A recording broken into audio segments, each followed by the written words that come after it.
नमस्कार मंडळी, मी तुमचा कोकणी मित्र ओमकार पटेल. निसर्गरम्य कोकणातून सर्वांचं आपल्या कोकणी मित्र राजापूर यूट्यूब चॅनलवरती मनापासून सहर्ष स्वागत करतो. तुमचा आजचा दिवस सुख समृद्धीने आनंदात जाऊ अशी देवाची चरणी प्रार्थना करून आपल्या शॉर्ट व्हिडिओला सुरुवात करूया. तर मंडळी, पार्ट 1मध्ये मी तुम्हाला सांगणार होतो की मोठ्या कोंबड्यांची काळजी कशी घ्यायची पावसामध्ये. तर मोठ्या कोंबड्यांना जर सर्दी वगैरे आली असेल त्याच्यानं आपण सर्दीची गोळी देऊ शकतो, किंवा बाजारात मेडिकलमध्ये कोंबड्यांसाठी एक पावडर पण मिळते, तीसुद्धा आपण त्यांना घालू शकतो. आणि तिसरा पर्याय म्हणजे मित्रांनो, आपण ओवासुद्धा बारीक करून घालू शकतो. पण ओवा आपण बारीक पिल्लांना घालायचा, मोठ्या कोंबड्यांसुद्धा चालतो.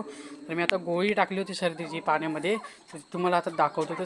तर मंडळी, गोळी पाण्यामध्ये पूर्णपणे हीच गोळी मंडळी आपण आपल्या कोंबड्याला देणार आहे. आपला जो कोंबडा आहे 3 पिल्लांमध्ये त्याला सर्दी आली होती, तर त्याला आपण ती गोळी आता पाण्यामध्ये मित्रांनो पूर्ण गोळी वितळायला द्यायची. पूर्णपणे अख्खी गोळी कोंबड्याला द्यायची नाही, कारण ती त्याच्या घशामध्ये अडकू शकते.